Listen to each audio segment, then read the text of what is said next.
मुंबई का कपल चोर रॉनी और सोनिया दोनों एक बार ज्वेलरी शॉप लूटने पहुंच जाते हैं। ज्वेलरी शॉप का शटर लगा हुआ था, शटर लॉक्ड था और ताला काफी डिफिकल्ट लग रहा था। रॉनी अपने पिटारे में से 3 चाबियां निकालता है। अब इनमें से एक चाबी उस ताले में लग जाएगी। अगर गलत चाबी लगाई तो सायरन बच जाएगा। सोचिए और मुझे बताइए, तीनों में से कौन सी चाबी लगेगी ताले में, ए, बी या सी? सोचिए और मुझे आपका आंसर कमेंट करके बताएं।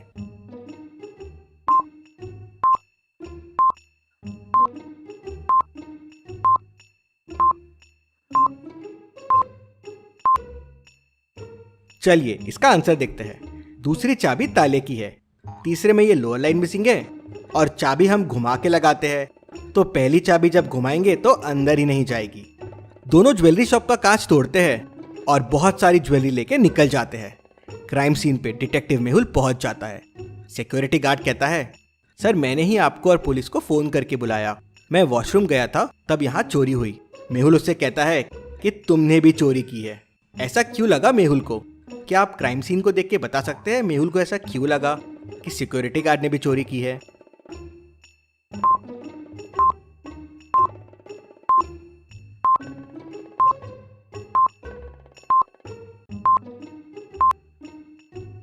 चलिए इसका आंसर देखते हैं। कपल चोर ने लेजर की मदद से कांच तोड़ा था। उनके तोड़े हुए मार्क्स देखिए, एकदम सर्कल है, लेकिन ये वाला मार्क देखिए, जैसे इसे किसी चीज से तोड़ा है। उससे मेहुल समझ जाता है कि सिक्योरिटी गार्ड ने भी हाथ साफ कर लिए। पुलिस सिक्योरिटी गार्ड को पकड़ लेती है।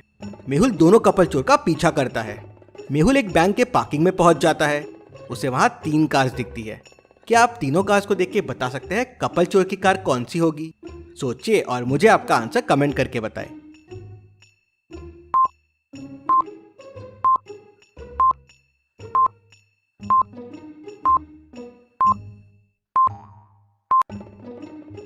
चलिए इसका आंसर देखते हैं। नीचे काफी मडी है, मतलब पैरों के निशान आएंगे। पहली कार के पास कोई निशान नहीं है और कार में हल्की सी धूल भी है, मतलब ये कार काफी टाइम से खड़ी है। दूसरी कार के पास सिर्फ एक पैर के निशान है, वो भी ड्राइविंग साइड के, मतलब इसमें कोई एक जन ही ट्रैवल किया होगा। लेकिन तीसरे कार में दोनों साइड पैरों के निशान है, मतलब कपल चोर इसी कार में आए हैं। मेहुल कार की हवा निकाल देता है और वही उनका वेट करने लगता है। वहीं कपल चोर बैंक की तिजोरी खोलने की कोशिश कर रहे हैं। क्या आप तिजोरी को देख के इसको खोलने का कोड पता कर सकते हैं? सोचिए और मुझे आपका आंसर कमेंट करके बताएं।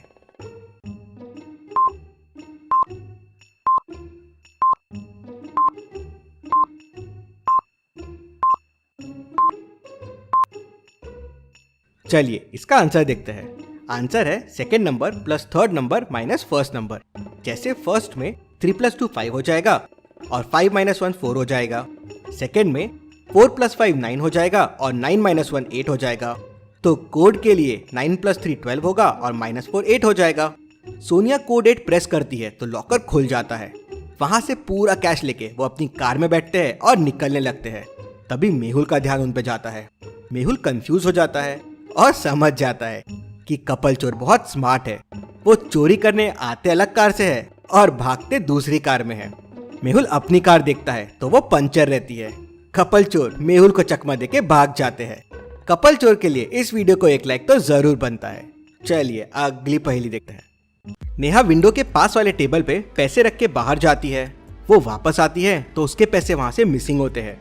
उसे बहुत गुस्सा आता है और वो अपने दोनों नेबर से पूछताछ करने जाती है। पहले शाम के यहाँ जाती है तो शाम कहता है, मैं तो सुबह से सो रहा था, कोई आवाज नहीं सुनी। हाँ, बारिश की आवाज सुनी थी 1 घंटे पहले, लेकिन वो तो बंद हो गई थी। फिर रमेश के घर जाती है। रमेश कहता है, मैं तो सुबह से घर पे टीवी देख रहा था, बारिश की वजह से यहाँ पानी भर गया है तो इसे क्लीन कर रहा हूँ। नेहा तुरंत समझ जाती है कि कौन झूठ बोल रहा है, कैसे और कौन। क्या आप सोच के बता सकते हैं? सोचिए और मुझे आपका आंसर कमेंट करके बताएं।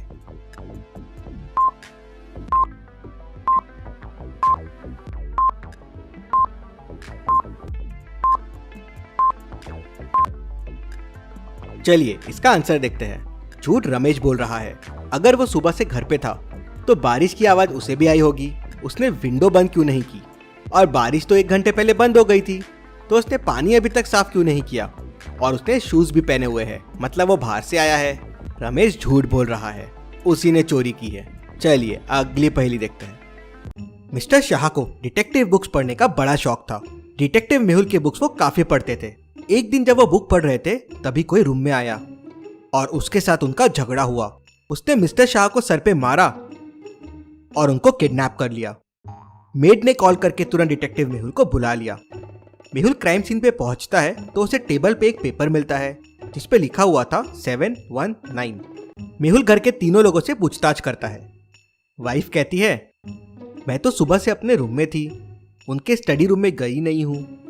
मेड कहती है, मैं चाय देने के लिए सर के रूम में गई तो सर मिसिंग थे और उनकी बुक खुली पड़ी थी। सन कहता है, मैं तो मेरे डैड से बात ही नहीं करता हूँ तो मैं उनके रूम में जाता भी नहीं हूँ।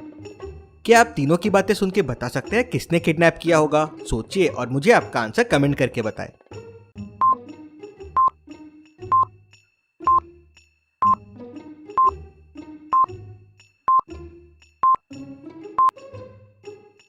चलिए इसका आंसर देखते हैं। क्लू में लिखा हुआ है 719। 7 का S, 1 का O और 9 का N बन जाएगा सन। मेहुल ये क्लू समझ जाता है और सन को पकड़ लेता है। वो मिस्टर शाह का एड्रेस बताता है और मेहुल मिस्टर शाह को आजाद कर देता है। चलिए अगली पहेली देखते हैं। रिया खजाने की खोज में आगे बढ़ रही लेकिन ठंड बहुत ज्यादा थी। चारों तरफ स्नो ही स्नो था। रिया को आगे का रास्ता समझ नहीं आ रहा था। रिया मैप देखती है तो उसे मैप में 3 रास्ते दिखते हैं। पहला रास्ता भूल भुलैया जैसा है।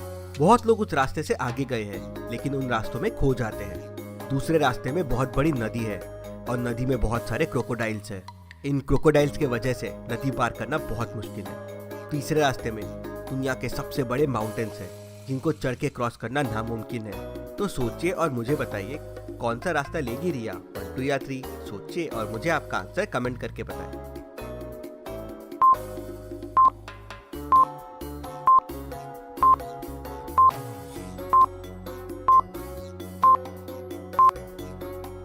चलिए इसका आंसर देखते हैं। स्नो पड़ रही है, चारों तरफ स्नो ही स्नो है, मतलब नदी का पानी भी जम गया होगा तो ये रास्ता रिया के लिए बेस्ट रहेगा। चलिए अगली पहेली देखते हैं। मिस्टर मेहरा की डेड बॉडी उनके घर के गार्डन में मिलती है।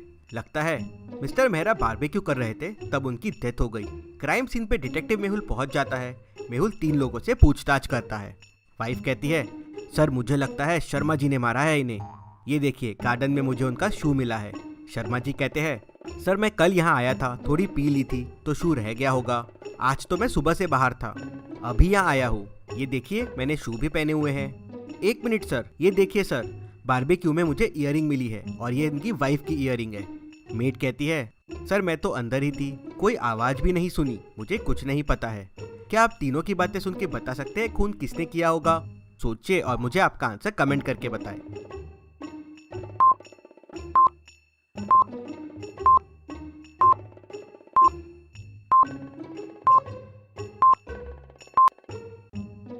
चलिए इसका आंसर देखते हैं।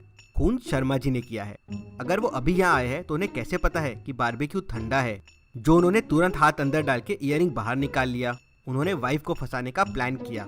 उन्हें एग्जैक्टली पता था कि ईयरिंग कहाँ है। चलिए अगली पहेली देखते हैं। राज का मर्डर हो जाता है। डिटेक्टिव मेहुल क्राइम सीन पे पहुंच जाता है। मेहुल क्राइम सीन को अच्छे से देखता है तो उसे कुछ क्लूज मिलते हैं।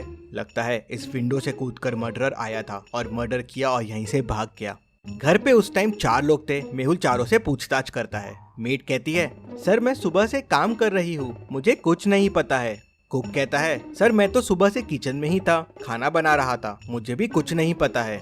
सना, राज की बेटी, वो कहती है, मुझे भी कुछ नहीं पता है, मुझे भी पापा के खून के बारे में कुछ नहीं पता है। वाइफ कहती है, सर मैं तो टेरेस में एक्सरसाइज कर रही थी, मुझे भी कुछ नहीं पता है। चारों की बातें सुन के मेहुल तुरंत समझ जाता है कि खून किसने किया है। कैसे? क्या आप बता सकते हैं?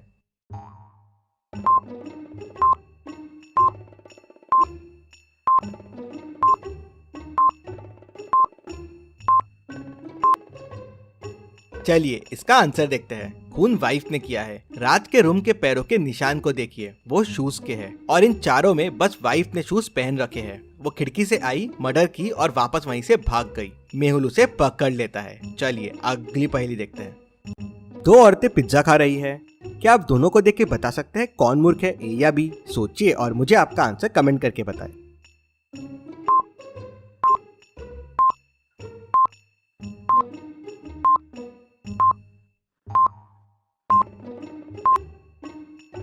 और इसमें बी मूर्ख है। पिज्जा कोई चम्मच और फोक से नहीं खाता है। ऐसी और इंटरेस्टिंग पहेलियों के लिए आप मेरा चैनल डिटेक्टिव मेहुल भी फॉलो कर सकते हैं। लिंक मैंने डिस्क्रिप्शन और पिन कमेंट में दे दिया है। Thank you.